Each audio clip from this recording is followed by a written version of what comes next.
जय हिंद। आज के इस वीडियो में हम बात करने वाले हैं बिहार में जो होमगार्ड का वैकेंसी निकाला गया, इसका फॉर्म कैसे फिलअप करेंगे। आप ऐसे कि घर बैठे ऐसे कि अपने मोबाइल के माध्यम से भी ऐसे कि फॉर्म को फिलअप कर सकते हैं। तो इस वेबसाइट का लिंक आपको डिस्क्रिप्शन बॉक्स में मिल जाएगा। लिंक पे क्लिक करेंगे, आप सीधे इस वेबसाइट पे आ जाएंगे। वेबसाइट पे आने के बाद ऐसे कि आपको यहाँ पे होमगार्ड एप्लीकेशन 2025 देखने के लिए मिलेगा। आपको इसमें से कि बेसिक डिटेल मांगा जा रहा है, यहाँ पे बेसिक डिटेल फिलअप करेंगे, उसके बाद डॉक्यूमेंट अपलोड करेंगे, उसके बाद प्रीव्यू पे क्लिक करेंगे तो आपका रजिस्ट्रेशन का प्रोसेस कंप्लीट हो जाएगा। उसके बाद इसकी फॉर्म को फिलअप करेंगे। तो आपको रजिस्ट्रेशन से लेकर के प्रिंट आउट तक के लास्ट प्रोसेस तक के हम आपको बताएंगे। आप वीडियो को अंत तक के जरूर देखिएगा। वीडियो थोड़ा लंबा होगा, आप लास्ट तक के जरूर देखिए। तो आपको ऐसे कि नीचे में आवेदक का नाम पूछा जा रहा है, बेसिक डिटेल में आपको फिलअप कर लेना है। यहाँ से यहाँ पे पिता का नाम डालना है, माता का नाम डालेंगे। यहाँ पे ऐसे कि अस्थाई पता पूछा जा रहा है, अस्थाई पता में ऐसे कि आप यहाँ पे जिला सेलेक्ट कर लेंगे। यहाँ पे आपका प्रखंड कौन सा पड़ता है वो प्रखंड सेलेक्ट करेंगे। पोस्ट ऑफिस आपका कहाँ है वो पोस्ट ऑफिस सेलेक्ट करेंगे। थाना आपका कौन सा पड़ता है वो थाना आपसे यहाँ पे फिलअप कर लेंगे। उसके बाद आपसे यहाँ पे ग्राम पूछा जा रहा है, ग्राम आप यहाँ पे डालेंगे और यहाँ पे फुल एड्रेस डालेंगे, पूरा पता जो आपका ऐसे कि गांव मोहल्ला जो भी है, पोस्ट ऑफिस और थाना जो भी आपका पड़ता है, पुलिस स्टेशन, वो सब यहाँ पे फिलअप कर लेंगे। और साथ ही साथ ऐसे कि इसमें आपको ऐसे कि पिन कोड भी डाल देना है। उसके बाद आप आगे बढ़ेंगे तो आपको यहाँ पे जन्म तिथि मांगा जा रहा है, डेट ऑफ बर्थ। आपका डेट ऑफ बर्थ क्या है वो मैट्रिक का मार्कशीट और जो इंटर का मार्कशीट में जो है सेम दोनों होना चाहिए, वो आप यहाँ पे फिलअप कर लेंगे। उसके बाद जैसे कि आपका जो जन्म तिथि है वो 1 जनवरी 2025 तक के आप यहाँ पे देखेंगे तो बताया गया 1 जनवरी 2025 तक के आपका ऐसे कि उम्र 19 साल हो जाना चाहिए और मैक्सिमम ऐसे कि 40 साल होना चाहिए। 40 साल और 19 साल के बीच में है तभी आप फॉर्म को फिलअप कर सकते हैं। उसके बाद आप यहाँ पे जेंडर सेलेक्ट कर लेंगे, जेंडर आपका कौन सा है, पुरुष है, महिला है, थर्ड जेंडर, इस तरीके से आप सेलेक्ट कर लेंगे। जाति यहाँ पे पूछा जा रहा है आप कौन सी जाति से आते हैं, सामान्य या आर्थिक पिछड़ा वर्ग या पिछड़ा वर्ग या अति पिछड़ा वर्ग या फिर अनुसूचित जाति, अनुसूचित जनजाति, इस तरीके से आपका कैटेगरी सेलेक्ट कर लेंगे। उसके बाद आपसे पूछा जा रहा है क्या आप स्वतंत्रता सेनानी के पोता पोती हैं या नाती नतनी हैं, तो आप हाँ करेंगे, अगर जो नहीं है तो फिर नो पे क्लिक कर लेंगे। उसके बाद यहाँ पे शैक्षणिक योग्यता पूछा जा रहा है, न्यूनतम शैक्षणिक योग्यता इंटरमीडिएट मांगा गया तो आपका इंटर किए हुए हैं तो आप इंटरमीडिएट करेंगे। अगर जो आगे पढ़ाई किए हुए ग्रेजुएशन किए हुए तो आप स्नातक डालेंगे और उससे भी आगे पढ़ाई किए हैं स्नातकोत्तर किए हुए यानी कि पोस्ट ग्रेजुएशन तो स्नातकोत्तर पे क्लिक कर लेंगे। उसके बाद आगे बढ़ेंगे तो आपसे जैसे कि मोबाइल नंबर और ईमेल आईडी मांगा जा रहा है, आप यहाँ पे मोबाइल नंबर फिलअप करेंगे, यहाँ पे ईमेल आईडी फिलअप कर देंगे।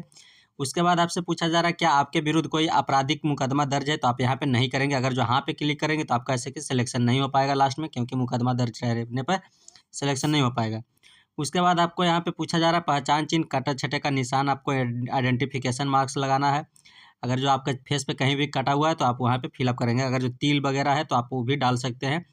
जैसे कि आप यहाँ पे लिखेंगे a mole mark on the left cheek, इस तरीके से mole mark on the left cheek यहाँ पे लिखा हुआ है। जैसे birth mark on the back on the neck, इस तरीके से जैसे कि आप लिख सकते हैं। उसके बाद जैसे कि आपको यहाँ पे कंटिन्यू बटन पे क्लिक कर लेना है। कंटिन्यू करने के बाद जैसे कि आपको यहाँ पे आ जाना है। आपको यहाँ पे फ़ोटो मांगा जाएगा, फ़ोटो आपको ध्यान से अपलोड करना है। यहाँ पे चूज फाइल पे क्लिक करके फ़ोटो अपलोड कर लेंगे। फ़ोटो अपलोड करने के पहले आपको यहाँ पे ध्यान देना है कि फ़ोटो 2 माह से पुराना नहीं होना चाहिए।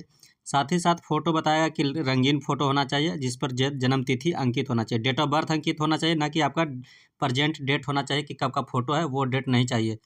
उसके बाद आप यहाँ पे देखेंगे तो फ़ोटो का बैकग्राउंड जो बताया गया वो सफ़ेद बैकग्राउंड होना चाहिए, इसका जो बैकग्राउंड है वो वाइट कलर का होना चाहिए। उसके बाद आप यहाँ पे देखेंगे तो फ़ोटो का जो साइज़ है वो 0 से 100 केबी के बीच में होना चाहिए और फ़ोटो का जो फॉर्मेट है वो जेपीजी और जेपीईजी फॉर्मेट में ही होना चाहिए, तभी आप फ़ोटो अपलोड कर पाएंगे। और अगर जो बैकग्राउंड आपका कलर में है वाइट नहीं है तो आपको फिर रिजेक्ट कर दिया जाएगा फॉर्म को। तो इसको आप ध्यान में रख करके आप फिलअप करेंगे। उसके बाद आपको यहाँ पे सिग्नेचर अपलोड करना है, चूज फाइल पे क्लिक करेंगे, अपलोड करेंगे सिग्नेचर। उसी तरीके से आपको यहाँ भी सिग्नेचर अपलोड करना है। यहाँ पे इंग्लिश वाला सिग्नेचर अपलोड करेंगे, यहाँ पे हिंदी वाला सिग्नेचर अपलोड करेंगे। सिग्नेचर में आपको क्या करना है, बैकग्राउंड का जो है वो सफ़ेद होना चाहिए बैकग्राउंड, और सिग्नेचर का जो साइज़ है 0 से 50 केबी के बीच में होना चाहिए और फॉर्मेट है जैसे कि जेपीजी या जेपीईजी फॉर्मेट में होना चाहिए। उसके बाद आवेदक का जो निम्न दस्तावेज अपलोड करने का है वहाँ पे आप देखेंगे तो आपको यहाँ पे जैसे कि निवास प्रमाण पत्र अपलोड करना है जो कि 200 केबी से कम होना चाहिए। उसके बाद आप यहाँ पे जन्म तिथि से संबंधित कोई भी आप डॉक्यूमेंट डाल सकते हैं, जैसे मैट्रिक का मार्कशीट हो गया, उसमें आपका जन्म तिथि मिल जाएगा, लिखा हुआ रहता है। उसके बाद आप यहाँ पे देखेंगे तो इंटर का है जैसे कि मांगा गया उत्तीर्णता प्रमाण पत्र, यानी कि जो आपके पास मार्कशीट है वो आप यहाँ पे अपलोड करेंगे। उसके बाद आपको यहाँ पे ऐसे कि प्रमाण पत्र अपलोड करना है, अंक प्रमाण पत्र जो आप इंटर का है वो आप ऐसे कि सर्टिफिकेट यहाँ पे आप अपलोड करेंगे। उसके बाद आरक्षण संबंधित प्रमाण पत्र पूछा जा रहा है। अगर जो आप जैसे कि कोई आरक्षित लेना चाहते हैं तो आप जैसे कि यहाँ पे कास्ट सर्टिफिकेट अपना लगाएंगे। अगर जो पिछड़ा वर्ग से आते हैं तो पिछड़ा वर्ग वाला लगाएंगे, SC ST से आते हैं तो SC ST का लगाएंगे। जो भी आप किस कैटेगरी से EWS से आते हैं तो उसका जैसे कि यहाँ पे लगाना पड़ेगा कास्ट सर्टिफिकेट। उसके बाद आपको यहाँ पे स्व घोषणा मिल जाएगा। स्व घोषणा में आपको क्या करना है, यहाँ पे टिक कर लेना है और इसको पढ़ लेंगे सही तरीके से। उसके बाद यहाँ पे जो लिखा हुआ है इस कैप्चा कोड को यहाँ पे आप फिलअप कर लेंगे। फिलअप करने के बाद यहाँ पे सेव एंड कंटिन्यू बटन दिया गया, आप इस पर क्लिक करेंगे। उसके बाद आपको यहाँ पे पूछा जाएगा are you sure to have this record, आप इसको सेव करना चाहते हैं तो आप यस करेंगे। तो चलिए यहाँ पे यस कर लेते हैं। उसके बाद आपका यहाँ पे डाटा सेव्ड सक्सेसफुली लिखा करके आ जाएगा, आपको ओके पे क्लिक कर लेना है। ओके पर क्लिक करने के बाद आपको पूरा डिटेल आपको सही तरीके से मिला लेना है। जो भी आप फिलअप किए हैं उसको सही तरीके से मिला लेंगे। मिलाने के बाद आपको यहाँ पे एडिट का एक ऑप्शन मिलेगा, एक कन्फर्म का ऑप्शन मिलेगा। अगर जो कुछ गलत है तो आप एडिट कर सकते हैं, अगर जो सही है सब तो इसके बाद आपको कन्फर्म पे क्लिक कर लेना है।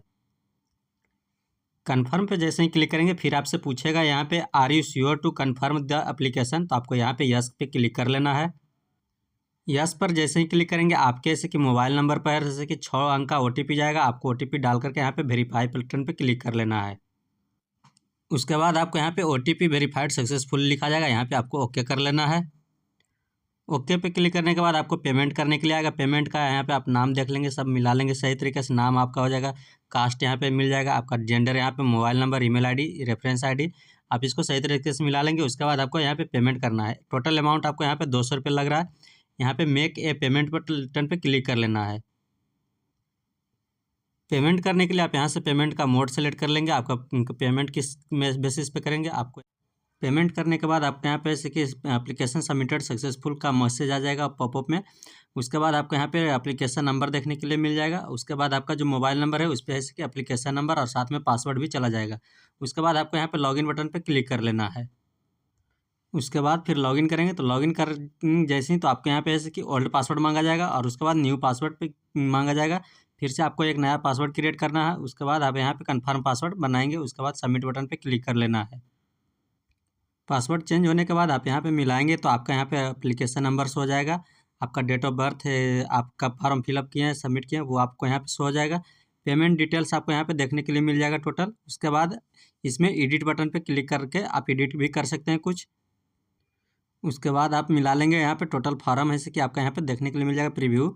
आप इसको सही तरीके से मिला लेंगे। जो भी आप जैसे कि पेमेंट करने से पहले फिलअप किए हैं वो आप यहाँ पे सही तरीके से मिला लेंगे। फ़ोटो और डेट ऑफ बर्थ जो भी अपलोड किए हैं। उसके बाद आपको यहाँ पे प्रिंट का ऑप्शन मिल जाएगा। आपको यहाँ पे प्रिंट बटन पे क्लिक कर लेना है, प्रिंट आउट निकाल करके रख लेना है इसका। तो आपको ये जानकारी कैसा लगा आप हमें कमेंट बॉक्स में कमेंट करके ज़रूर बताइएगा।